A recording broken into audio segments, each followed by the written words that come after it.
tonight on The Big Story.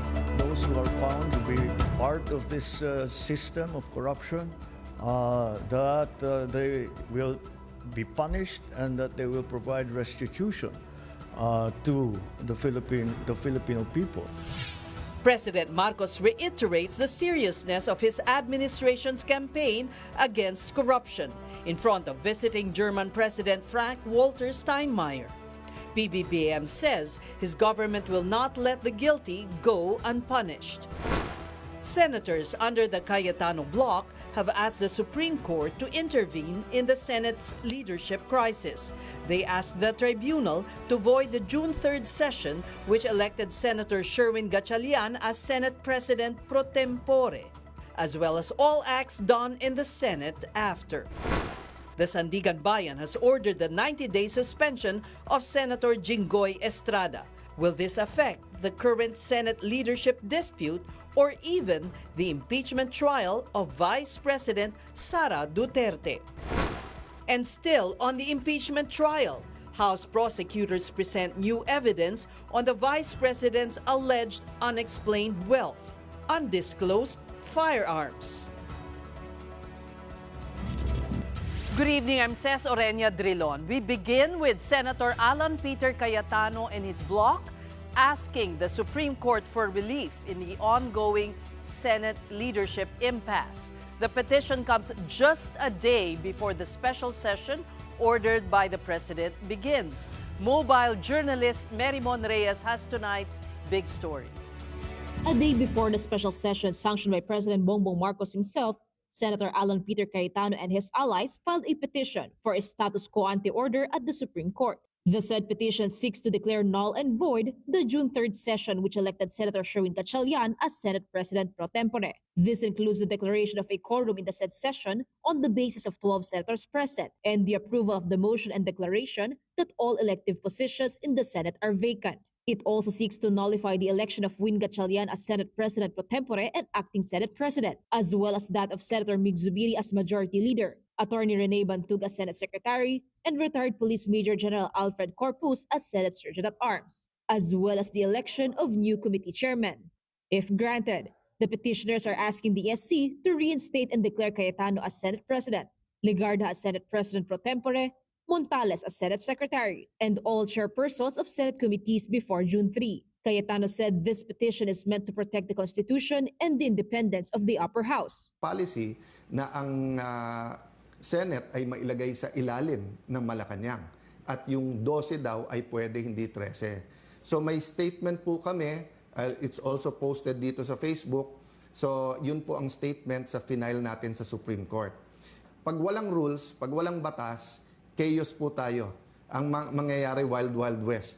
Kung sino mas malakas boses, sino mas maraming barel, sino mas maraming pera. On top of this, the Cayetano bloc also asked the SC to immediately cease and desist the Gatchalian bloc from asserting and performing their office's duties that were acquired on June 3. It also seeks to mandate the respondents, the Gatchalian bloc, to not enforce or implement measures or resolutions approved or passed during and by virtue of the proceedings on June 3.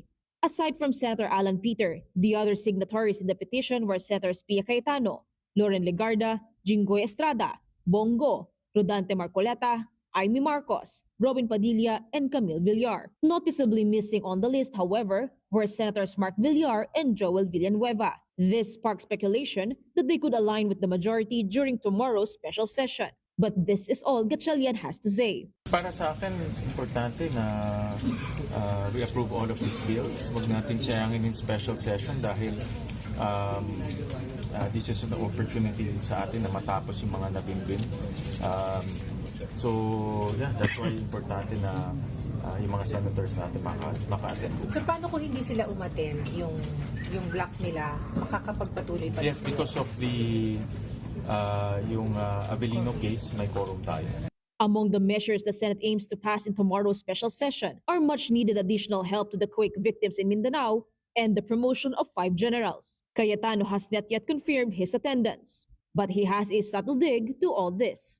So, kung 13 na sa kanila, congratulations. We know how you got it, sa pananakot, panunuhol, sasabihin, ikukulong. But sabi namin na anytime na 13 kayo, kayo na mamuno. Pero hindi magbabago principle namin. Kaya ang tanong ko, kung makukuha nyo yung 13, buburahin na naman natin yung flood control or front and center natin to.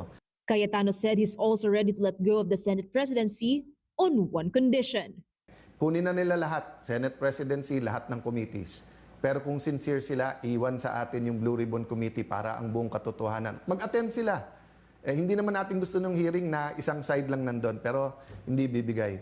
Kapatid mobile journalist Mary Mon Reyes, we are One News.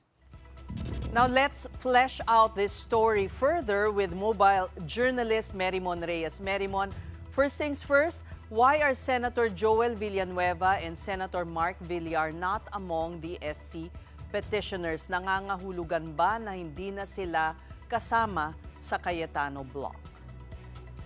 Tess, ayon sa opisina ni Senator Mark Villar, regarding daw dyan sa petition na yan, nasa ibang bansa itong si Senator Mark due to personal reasons. Pero nung tinatanong natin kung magkakaroon ba ng absence or attendance si Senator Villar bukas sa special session, so far hinihintay pa natin yung komento. Ang sabi ng opisina, they're also awaiting sa communication or sagot ni Senator Mark. Pero on the other hand, kay Senator Joel Villanueva naman, so far wala rin pa siyang kasagutan or komento sa ating pagtatanong. Pero ang malinaw so far is meron siyang commitment to join the special session tomorrow. Pero according to Senator Erwin Tulfo from the majority bloc, wala pang commitment ng paglilipat bakod. Says. Merrimon, tungkol naman sa suspension ni Senator Jinggoy Estrada, may mga komento ba ang mga kasamahan niya sa Senado? So far, Ses, ang nakita natin yung naging post or statement ni Senator Ping Lacson na sinasabing malinaw na nga raw na dito sa preventive suspension order kay Senator Jinggoy Estrada, hindi niya maaari munang ma-perform yung duties niya bilang senador. That includes yung kanyang attendance sa impeachment trial kay Vice President Sara Duterte. Pero ito naman kasing preventive suspension, 90 days to, so at least 3 months, kaya matatamaan talaga yung July na target month sa pagsisimula ng trial sa BICE.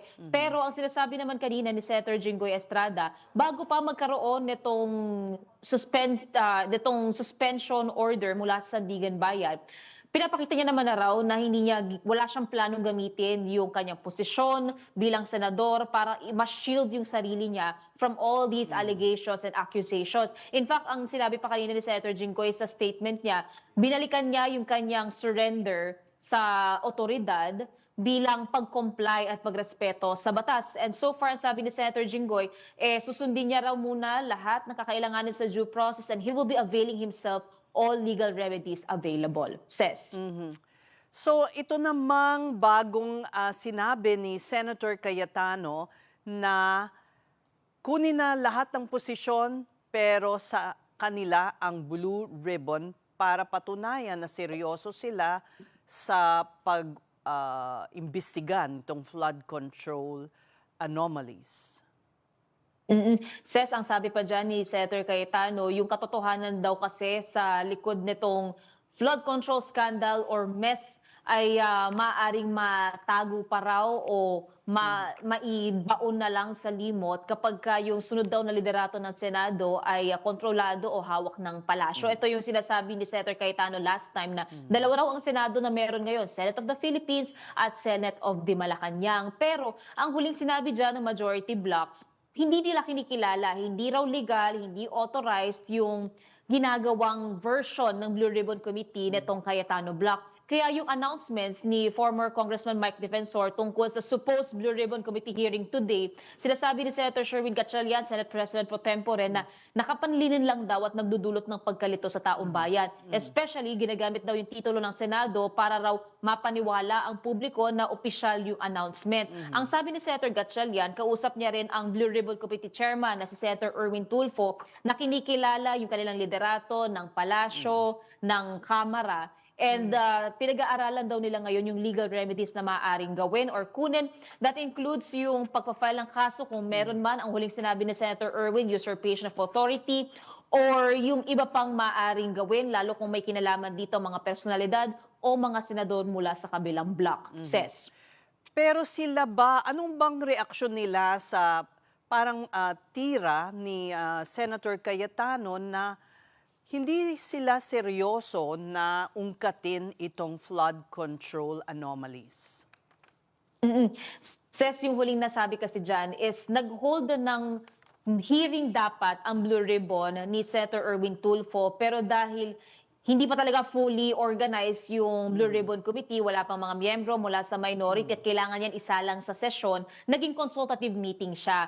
Pero yun yung sinasabi ni na Senator Erwin na eto na nga yun. Dagdag na rin na nung pumunta dito yung 18 na bagmen ng flood control kickbacks, inasahan ng mga senador from the majority bloc na dadalo sila doon sa pagpupulong ng Blue Ribbon na pinamumunuan ni Senator Erwin. Pero hindi yun nangyari. Kaya ito yung sinasabi nila na kung ipoportray talaga na matapang o malalakas ang loob nitong 18 individual, sana raw humarap sila sa pagdinig ng Blue Ribbon.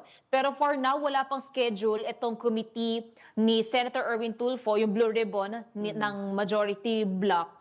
Pero ang sinisiguro nila, ipagpapatuloy daw nila ito. Plus, since nabanggit itong pangalan ni Senator Erwin Tulfo, mag-i-inhibit daw siya kapag ka isasalang ito. Gagawa raw ng subcommittee yun ang plano nila, i-endorse yung authority kay Senator Kiko Pangilinan, ang vice chairman ng Blue Ribbon Committee. Says. Ngayon naman ang mga preparasyon para sa special session bukas, ano ba ang maaasahan natin?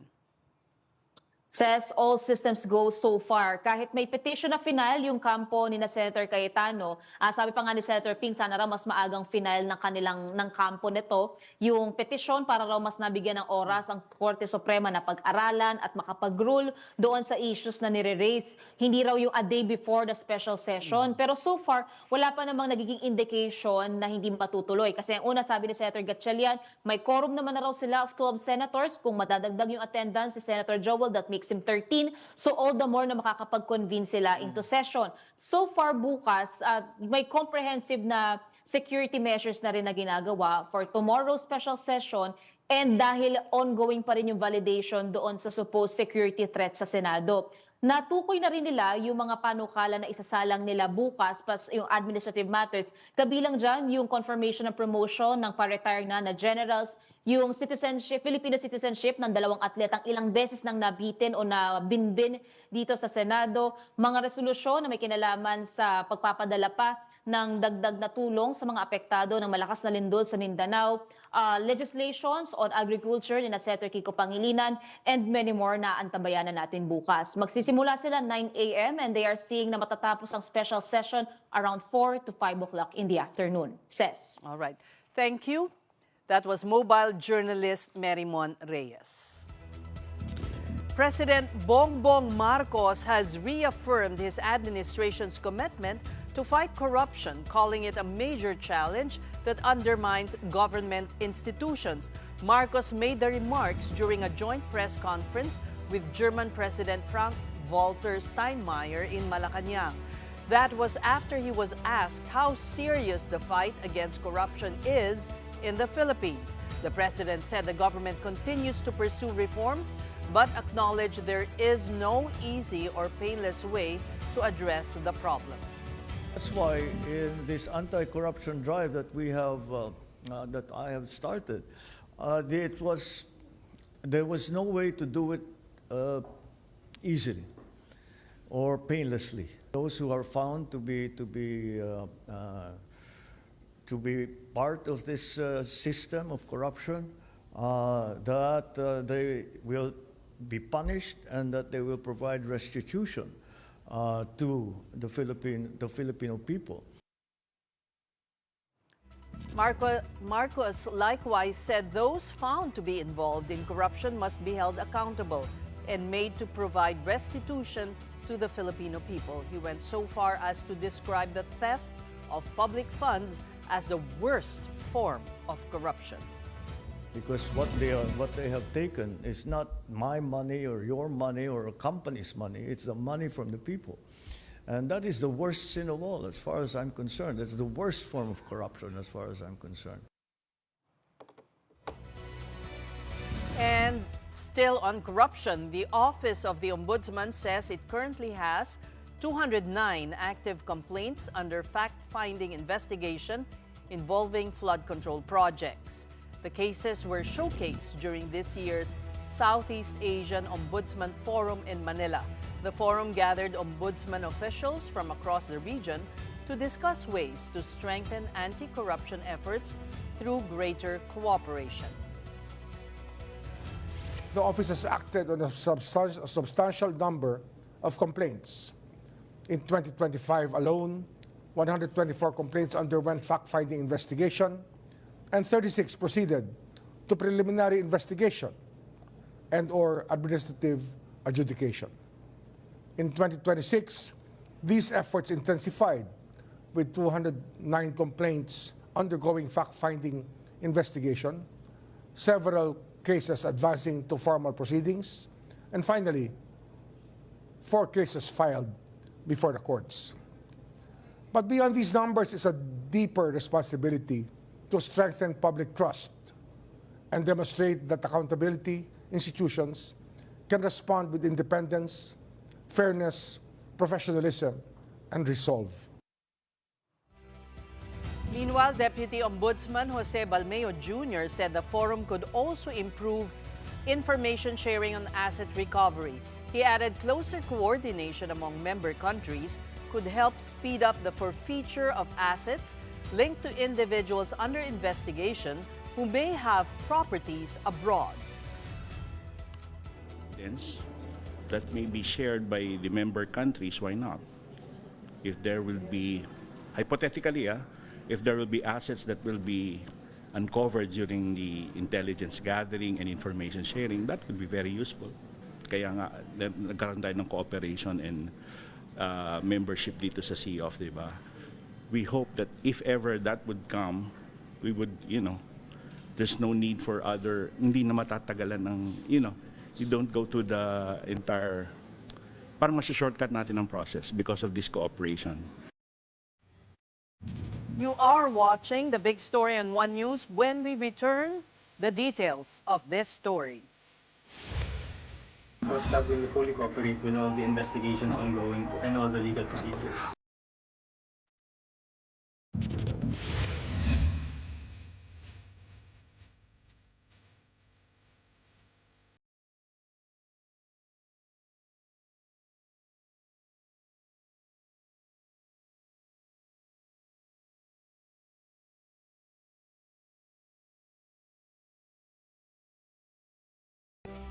So, kung 13 na sa kanila, congratulations. We know how you got it, sa pananakot, panunuhol, sasabihin, ikukulong. But sabi namin na anytime na 13 kayo, kayo na mamuno. Pero hindi magbabago principle namin. A day before the special session sanctioned by President Bongbong Marcos, Senator Alan Peter Cayetano and his allies filed a petition before the Supreme Court. The petition seeks to declare null and void the June 3rd session, which elected Senator Sherwin Gatchalian as Senate President pro tempore and revert the Senate's leadership before the said date. The NBI and the CIDG are continuing their separate investigations into the deaths of 2 Ateneo student athletes during a team-building activity in the Dipakulaw, Aurora. Former coach Tab Baldwin was a no-show at his scheduled NBI appearance, as authorities also reached out to former players for information about past training activities under his watch. News 5's Gio Robles has the report. Former Ateneo men's basketball coach Tab Baldwin did not personally appear before the National Bureau of Investigation on Tuesday. That's despite a subpoena issued in connection with the deaths of 2 Ateneo student athletes during a team-building activity in Dipakulaw, Aurora. Instead, Baldwin was represented by his lawyer, Carl David, who appeared before the NBI's Homicide Division. David said the former coach was not in good condition to attend the proceedings. He stressed, however, that Baldwin remains ready to cooperate with investigators and has no plans to leave the country. Here's what David has to say. Staff will fully cooperate with all the investigations ongoing and all the legal procedures. Baldwin was not the only one who missed the NBI proceedings. One of the team's assistant coaches, Sandro Soriano, also failed to appear. His lawyer said Soriano is dealing with emotional distress. A certification from Ateneo's Office of Guidance and Counseling was submitted to support his absence. Soriano is expected to face investigators next week. Another member of the coaching staff, Reynaldo Jacinto, also sought a new schedule due to a conflicting appearance before the CIDG. Former team manager Epo Quimpo meanwhile complied with the NBI summons. Among the players, only EJ Capihe appeared before investigators. He arrived with his parents and legal counsel. I just want to make a statement that I stand with my Ateneo men's basketball team. Although I've only been here a short time, through this very traumatic and nauseating experience, I've gained a family. We mourn our fallen brothers, Divine and Renee, and we'll carry them for the rest of our lives. Also this Tuesday, several former Ateneo players arrived at the CIDG after being invited to share their experiences during past team building activities under Coach Baldwin. Officials clarified the former players were not subpoenaed, but were instead invited as resource persons to help investigators better understand the training activities conducted by the team. The inquiry is looking into allegations of forced physical activity, extreme weather exposure, and other practices that may have taken place during those exercises. Among those seen entering Camp Crame were Anton Asistio, Mike Nieto, Gio Chu, Tyler Tio, and several other former Blue Eagles. None of them, however, spoke to the media. The CIDG has previously said it is examining possible homicide or hazing angles in the case. They are also looking into reports that the activity was held in a secluded area several hundred meters from the resort where the team was staying. Kapatid, for News 5, Gio Robles, We Are One News. Our fellow broadcast journalist Pia Ontiveros managed to sit down with Ateneo student athletes Kiefer Alas and Sam Reyes in her podcast. Here's a snippet of that interview. Ang first wave po talaga kasi we were riding the wave and we didn't realize na hinahatak na po kami. Nung second wave po, dun na po talaga namin na-realize na something was wrong because Kyle had already said na help na. Opo. Ganon. Third wave po. That's when everyone started screaming na po. Coach John was screaming us to go to the right, but kahit anong gawin po namin, Di kaya po. we were getting Go, in the current. ano sabi ni Coach John? Go to the right. What right? We were Near the walking beach. like towards the sand. The Yeah. shore. Okay. And you were all trying to swim? Yes po. You couldn't touch the bottom of the... No.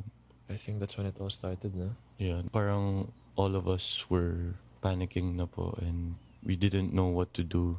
Kumbaga po, parang nag-scatter po kami in the water. Let's discuss this exclusive with Pia herself. She is currently a broadcast journalism instructor at the Ateneo de Manila University.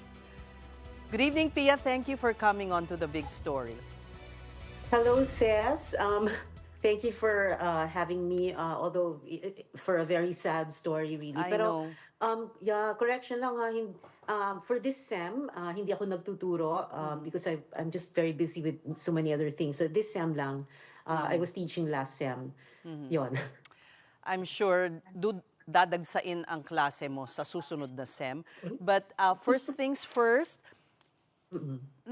gumaan ba ang loob ng dalawa after talking to you because they spoke about such a harrowing experience? In fact, ang sabi ng dalawa halos nag-give up na sila, magi-give up na sila, but had the strength to, fight back and get to shore. Yeah.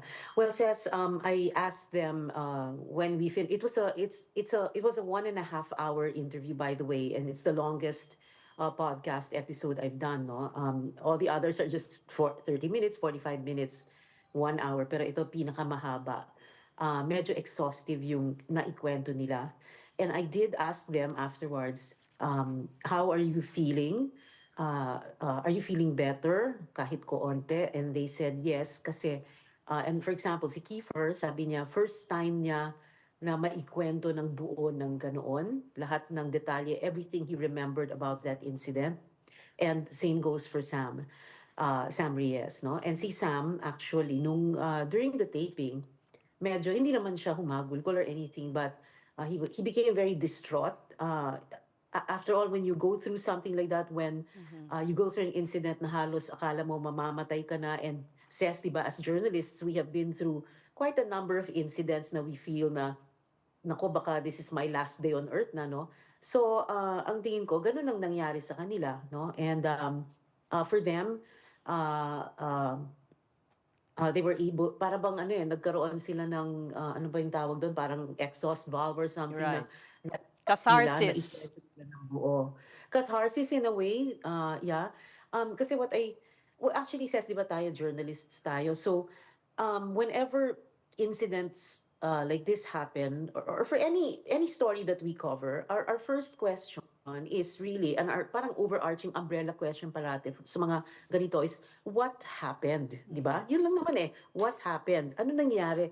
Ikwento mo sa amin. So, I gave them that freedom to talk. So if you when you watch the podcast and the way they're talking, very honest, very forthright, yung dire-diretso lang, kinikwento lang nila kung ano nangyari. Pero at the same time, yung talagang masisense mo yung, it was almost like naawa na ako sa kanila kasi parang they were reliving the fear, the trauma of having gone through that. You could tell they were, they were, of course, really traumatized by that. Are they going through any therapy? Are they talking to professionals about this experience? Kasi talking helps heal. But Yes. I'm sure Oo. they're,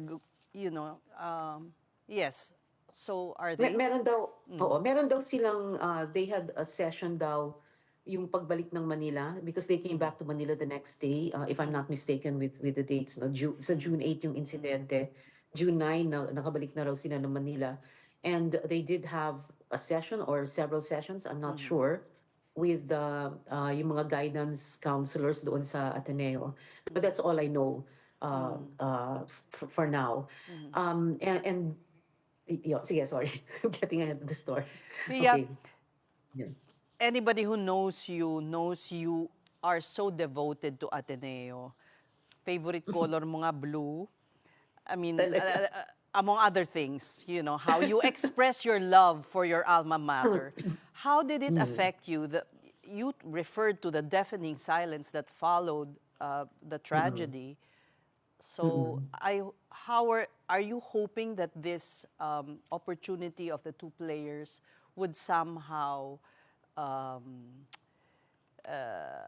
don't know, ease the feelings of your fellow alumnus? Okay. Well, Cez, I'll begin answering that question by saying that, syempre, journalist tayo, di ba? So, we're careful. Nagko-cover din tayo ng mga ganito. And at the same time, because we're journalists, we have principles to uphold. So I will just say na ang dami nang lumabas, ang dami nang nagsulat at nagsabi ng kung ano yung mga nasa saloobin nila tungkol sa response ng Ateneo de Manila University leadership and management. And many of them are alumni who spoke up already. Some online, Facebook, Instagram, Twitter, X, etc. Some offline. So marami na tayong narinig. So we don't need to repeat what they've said. No, there has been a lot said about the way Ateneo has handled this. But at the same time, you're right.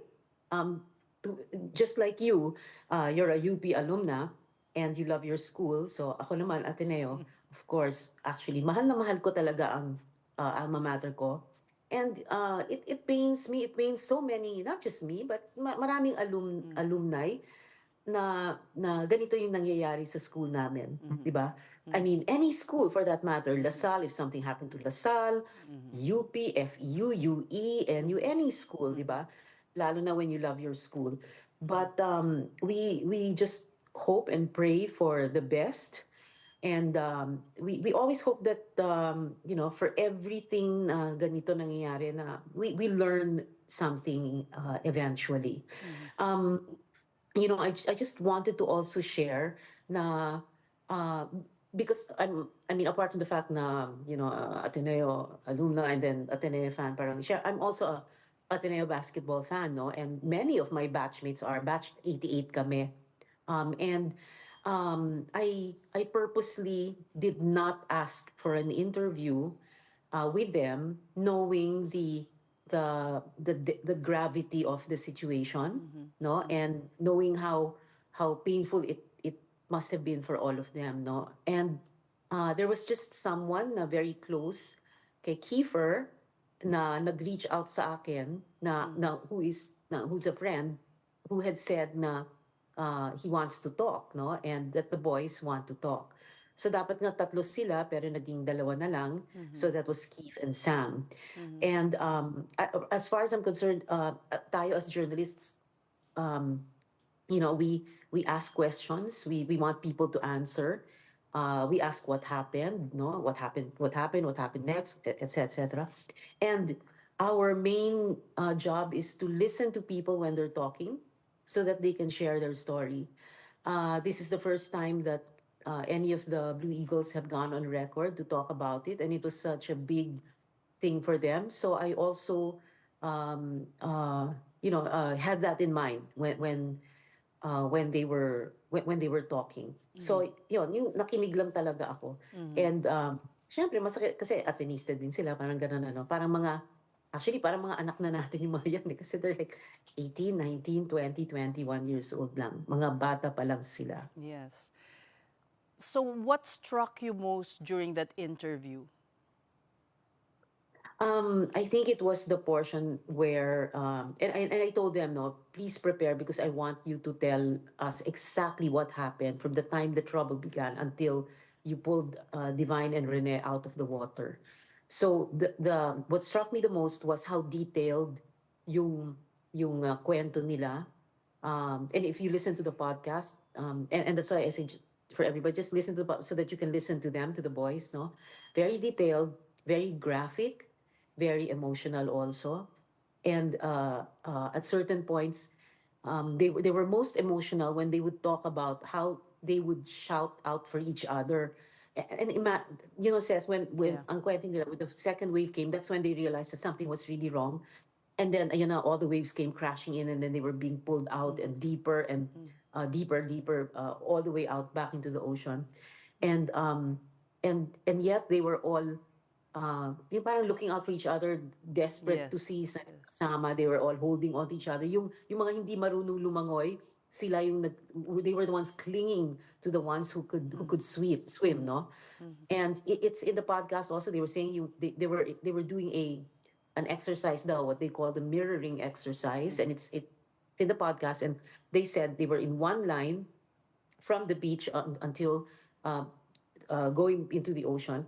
And sabi nila, lahat ng mga, according to them, lahat ng mga hindi daw marunong lumangoy, yun yung nilagay nila nearest the beach. Right. So for me, that was the one that struck me the most, the way kung paano sila nagkwento.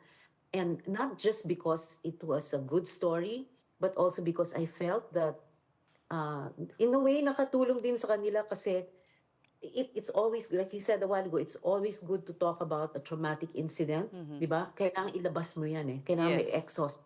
Kailangan mailabas mo yan, hindi mo pwedeng ikim-kim lang. Yun. Oo nga, pinag-drawing mo pa nga sila, so it was that detailed. Ito yun, Hindi ko lang ma-zoom in. Oh, you have Ayan, it. Okay. Yeah. And then we'll show it naman sa podcast. So, Ayan, nazo-zoom na. I was the one who wrote the resort and beach, and then the shoreline. So, I can't even see it myself now. Okay. But itong maliit na to, yung shoreline, yung coach, si Coach Dean, and then ito yung nakahilera silang ganon. And then if you can see yung parang dito sila. Ay, sorry, baliktad. Okay. So, after the waves came in, na-scatter na sila. So I asked them, okay, who was with who? So for example, here, andito sina Kiefer, tas kasama niya sina EJ, Tahipe, JM, and Divine. And then nandito si Sam with withdrew, no? So, syempre, this is water. They couldn't control where they were going, and then basta it was chaos. It was chaos, no? And Yes. I listened. I Yeah. didn't finish it lang because I had to go on air, but of course. there was also, they made particular mention of EJ because he would go to the shore, rest, and then go back to try Yes. and Yes. save. Oo, back and forth. Oo. yeah. So yung yun yung sinasabi nila, ang kwento nila na yung mga marunong lumangoy, the others who couldn't swim would cling on to them, no? And then for some reason, the guy who went to, was it NBI or CIDG, yung storya niyo a while ago. So he was able, pabalik-balik lang siya. Tapos whoever among them could rescue whoever else, they would just rescue each other. Ganon. Kasi nga, they're brothers. They were just trying to save each other. One thing also that they clarified was it did not appear like initiation rites at all. They were told what to expect. They were actually briefed about the riptide. Well, yes, I did make it a point to ask them, at any point, kasi, Rip diba, currents, ano yung pakiramdam nyo? At any point, did you feel that this was initiation or hazing? Because of course, yun ang sinasabi online, no, na hazing to, binubog, initiation or whatever, kasi rookie, etc., no? And they said, well, Keith and Sam, na sabi daw nila hindi. Yun ang sabi nila. And Kiefer himself, he's a rookie, no? And that's what he said. I have no other way of corroborating or validating that information as of now. So we're going to rely, just that's their story. And sige, sorry. Pia, one thing that struck me was about a security guard and the lifeguard of the resort just being the ones there to do the rescue effort. There were no other people. And also there was an allusion to a sandbar being there in the area, kaya safe. Would you? Yeah, they did say that na parang may briefing daw na may sandbar naman dyan, parang so it would be okay, mga ganon, ano. And then I did ask them about were there lifeguards present? Were there life vests, for example? And yes, they yun ang mga sagot nila, yung isa o dalawa, yung ganon, ano. So that was their situation. And the thing is, so they're the players, no? They're the team. Hindi naman sila yung makakasagot nun eh. Di ba? Kung bakit walang ganito, bakit walang ganon. Hindi nila masasagot yon. So, yun. Pia, one final question. From your interview, what can sports management or team managers probably do to improve training courses like this or team building gatherings like this? Or Naku, Ces, I'm the last person you should ask. I'm no expert on that. I will not pretend to be one. But I think we all, kaming mga alumni, and then the team itself, and other teams in the UAAP or NCAA or whatever, the universities, the schools, everybody's watching this because there are so many lessons to be learned. But I think one of the most important lessons, and di ba kanina nabanggit na natin yung mga online, no? So ang daming observations about how people are reacting online. And I just wanted to say, and I'll make this as brief as I can because I know you don't have much time, but I just wanted to say na we need to understand kasi yung public reaction, no? So talagang galit naman talaga ang tao, di ba? So there is real, very real anger.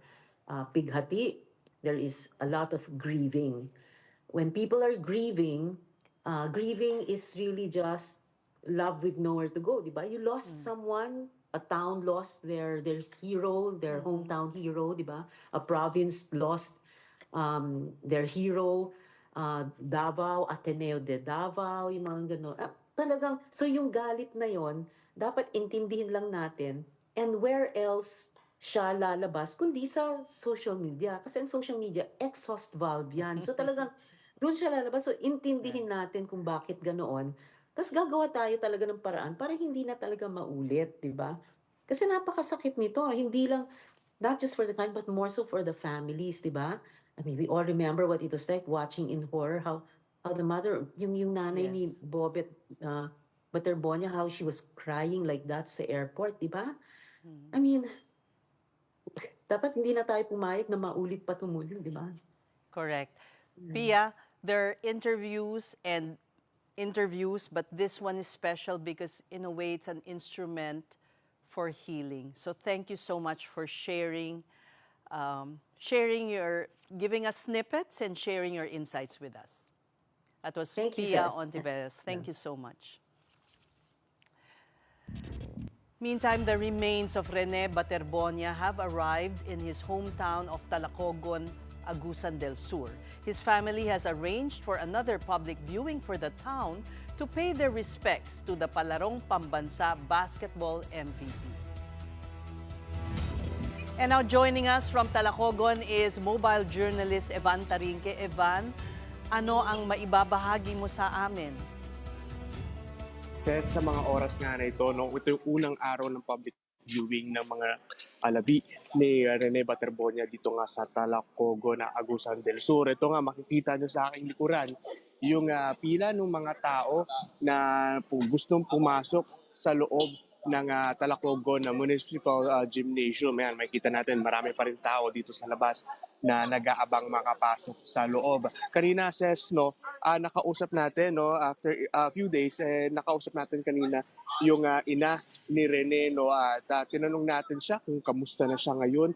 At ang sagot niya lang is masakit pa rin daw yung nangyari nga sa kanyang anak, no. At kanina nga nakwento niya sa atin yung paano naging anong klaseng anak ito nga si Rene, no. At sinabi niya nga na talagang isang maalalahanin at maalaga na anak itong si Rene, no. Ang kwento pa nga niya yung mga allowances daw na nakukuha ni Rene sa tuwing maglalaro siya sa mga malalaking liga, tinatanong siya kung meron ba silang pera or kailangan niya ba ng extra money, dahil ito daw si Rene willing magbigay sa kanyang mga magulang. Kinuwento niya rin kanina, Ses, no, kung ano yung mga importanteng mga memorabilia na meron si Rene sa kanilang mga bahay ngayon. Pinakita niya nga kanina yung koleksyon ng mga medalya na napanulunan nga ni Rene sa paglalaro nga ng basketball. At yung talagang isa sa pinaka-memorable sa kanya, itong kanyang jersey na ginamit dito nga sa Davraan noong 2025, na kung saan nga sila yung nag-champion ng Palarong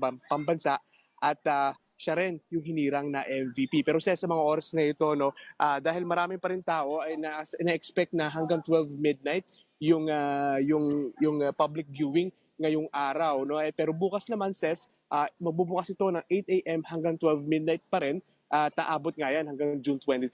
Dahil on June 24, Ses, doon na ililibing si Rene sa isang sementeryo dito sa Talacogon. Ses? Maraming salamat, mobile journalist Evan Tarinque. This is a big story in One News. Coming up, former bagman of fugitive Zaldico dropped more names of alleged recipients of money from flood control projects.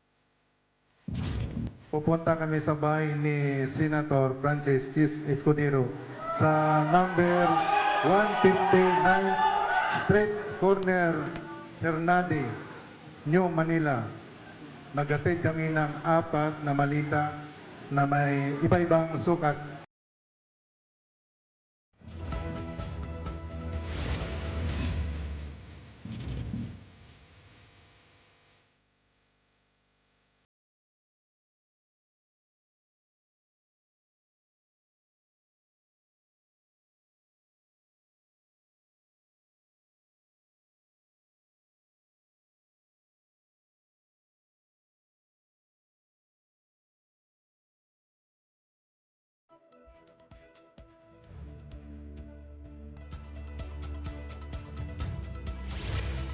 Welcome back.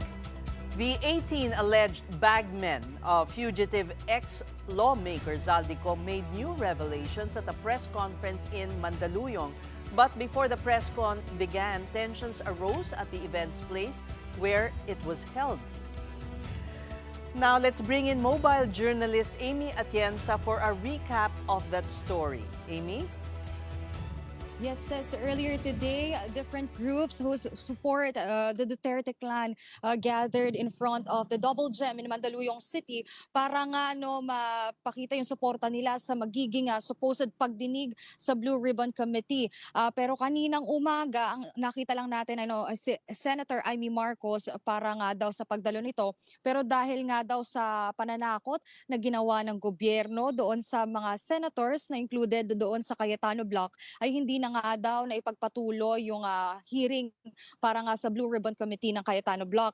So far, narinig natin yung mga bagong pangalan na nadadawit dito sa flood control corruption scandal. Kabilang na dyan si Senator Chis Escudero, kung saan sinabi nung ex-bodyguards nitong si former Ako Bicol Party List Representative Zaldico na personal nga daw na dineliver doon mismo sa bahay ni Senator Escudero yung cash deliveries. Bukod pa dyan, nabanggit din si Senator Kiko Pangilinan na meron daw kaugnayan doon sa Misabis Aviation and Development Corporation na linked din kay Representative Ko at may pinakita silang larawan para nga mapatunayan niyan.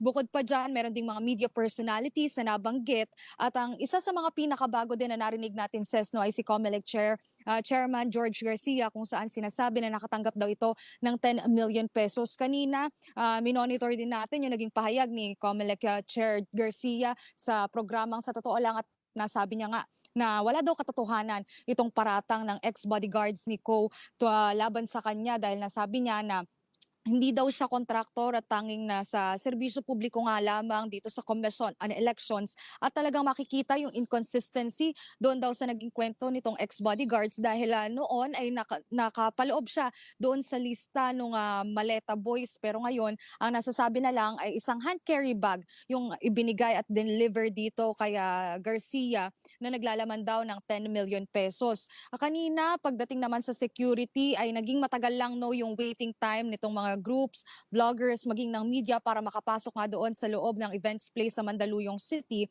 Pero sinigurado naman nila na may sistema at organisado yung pagpasok ng lahat ng nais makapanood nito nga naging press conference nga kasama na dyan si former Congressman Mike Defensor na siya na rin mismo yung nanguna para nga sa pagdinig at para nga marinig pa natin yung mga testimonya nitong former bodyguards. Kung nung nakaraan 18 na bodyguards lang yung sinasabi ngayon, nadagdagan ng 4. So ina-anticipate pa natin kung ano pa nga ba yung masasabi nila dahil willing naman daw sila na umattend din ulit ng Blue Ribbon Committee hearing kung sakali nga na under na ito ng Gatchalian Block dito nga sa Senado. Ses? That was mobile journalist Amy Atienza. In other news, the 7.8 magnitude earthquake has displaced at least 105 teachers in Sarangani just as the new school year kicks off. That's why one education official is collecting funds to provide temporary shelters for affected teachers. Through Project Tahanan Adopt a Teacher program, the goal is to bring in 20,000 pesos for one temporary shelter. And currently, funding is enough to provide homes for 22 teachers. Let's know more about this initiative with Donna Panes, Chief of the Curriculum Implementation Division of the Department of Education in Sarangani Province. Good evening, Donna. Welcome to The Big Story. Good evening, sir. Now, let's talk about this initiative. Paano po nagsimula at sino po ba ang nag-isip nito? Nagsimula ito dyan a day after na na-hit kami ng earthquake. Siyempre, unang-una parang lahat kami na trauma. Pero dito kasi sa area, specifically dito sa Alabel, hindi masyadong affected. That's why, nung mag-text yung mga teachers namin na, Ma'am, wala na kami tubig, bukas wala na talaga kaming mainom. So, unang-una ang na-provide namin ay mga containers of water. Kasi yun ang need nila. So, then the day after, may nag-text sa akin. Sabi, Ma'am, severely hit talaga yung mga bahay ng mga teachers natin. Ang iba natutulog na sa tent, yung iba natutulog na sa labas ng bahay nila, and then walang kuryente, walang signal, wala lahat. So that moment, wala akong idea kung ilang teachers ba ang affected, ilang bahay ba ang nasira ng mga teachers kasi nga walang signal. So when we delivered the water containers, alam mo sis, kung paano namin na-deliver ang tubig doon, sinakay namin sa dump truck, after the road na hindi passable, sinakay na naman namin sa bangka, and then sinundo na naman ng another dump truck para lang makarating doon. So doon na natin namin ang sitwasyon ng CIDT na naghatid ng water, na ma'am, andyan sila lahat sa labas. So sabi ko, oh my God, hindi sanay ang mga teachers natin ng ganun. Kasi nga, naawa din ako kasi nga, alam mo naman kapag teacher, bago kapagpatayo ng bahay yan, kailangan nilang mag-loan. Binabayaran yan ng 3 to 5 years, yung mga dream house nila. And then, nung sudden, nawala. And then, kahit pa paano, hindi sila sanay na natutulog ng matagal na panahon, matagal na araw, sa labas na nag-attend. So sabi ko, may nag-text sa akin na isang district supervisor, ma'am, baka pwede nating ma-provide ang mga teachers natin ng temporary shelter. Sabi ko, sige, i-compute mo kung magkano ang abutin. So sabi niya, mga 20,000, ma'am, okay na yun. So nag-post ako sa personal account ko na calling all sponsors na baka pwedeng nating ma-shoulder ang isang temporary shelter ng ating teacher. We have 80 teachers, 80 pa lang kasi ang na-note ko noon, na severely damaged. Kapag sinasabi natin major damage, yung hindi na talaga mapapasukan. So, in one day test, naka-receive ako ng maraming suporta, at saka ang dami na nang na-share sa mga sa Facebook ko. So ilan pa, Donna, teacher ka talaga dahil sanay kang magsalita ng dire-diretso. Pero I need to interrupt you just to know how many more teachers need help para kung may gustong magbigay at paano rin ibigay itong 20,000 per teacher for temporary housing. As of now, says we have 168 teachers na na-damage yung bahay nila. 168. Opo. Okay. Kasama yung teaching at saka non-teaching. So, ang nakalap natin ngayon, says, ay nasa 22 teachers pa lang na recipient ng tig 20,000 para sa temporary shelter. So, we need 146 more. Yes po. Yes. Paano po ipadala yung 20,000? May account ng kasama namin kasi nga biglaan ito, hindi pa namin, kumbaga parang personal account pa lang yung binibigay namin. And then meron kaming team na nadalista, meron kaming team para maghawak ng pera, and then kinabukasan binibigay kaagad namin sa recipient. Okay. So, meron bang Facebook page po na dapat hanapin? Yes po, ang existing ngayon, says, ay ang Facebook ko, Donna Panes.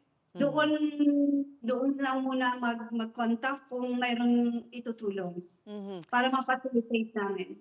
But imagine, meron ka ng pondo para sa 22 teachers. That's a lot from your personal account lang. Yes, Tess. And ito bang 20,000, anong uri ng temporary shelter ang magagawa? May building at saka may sahig. Yun lang na at least masisilungan nila habang nag-recover sila sa permanent house nila. Yung maalis lang sila sa mga tents at saka sa mga bahay ng kanilang relatives. And itong mga 146 na teachers ay tiga anong lugar sa Sarangani? Saan mismo doon? 60% of that, says, ay nasa municipality plan. Ang iba ay nasa Malapatan at may isa kami sa Malungon and one from Maasin. Of course, by helping a teacher, you're also helping her students because Siyempre, paano magiging maayos ang pagtuturo kung wala kang tinitirhang maayos? Yes, sis, yun talaga ang una kong naisip kasi magre-resume na ang klase by next week. Sabi ko, kahit anong psychosocial o anong debriefing ang gagawin natin sa mga estudyante at sa mga teachers natin, pag wala silang tirahan, hindi natin ito ma-attain. And kamusta naman ang kalagayan mo, Donna? Okay ka naman dyan sa kinalalagyan mo? Okay ako, sir, with my family, pero may mga trauma lang every time na may mga shakes. Kaya kagaya kahapon, yung 6.6 na magnitude, medyo kinabahan na naman ulit. All right, we thank you so much for sharing this initiative with us. And don't forget, hanapin nyo si Donna, D-O-N-N-A, Panes, P-A-N-E-S sa Facebook of DepEd Sarangani if you want to help. 146 more teachers need your help and only for 20,000 pesos. Maraming salamat sa iyong panahon, Donna. And those are the big stories this day. I'm Ces Oreña Drilon. Kapatid, we are One News, your side all the time. Have a good night.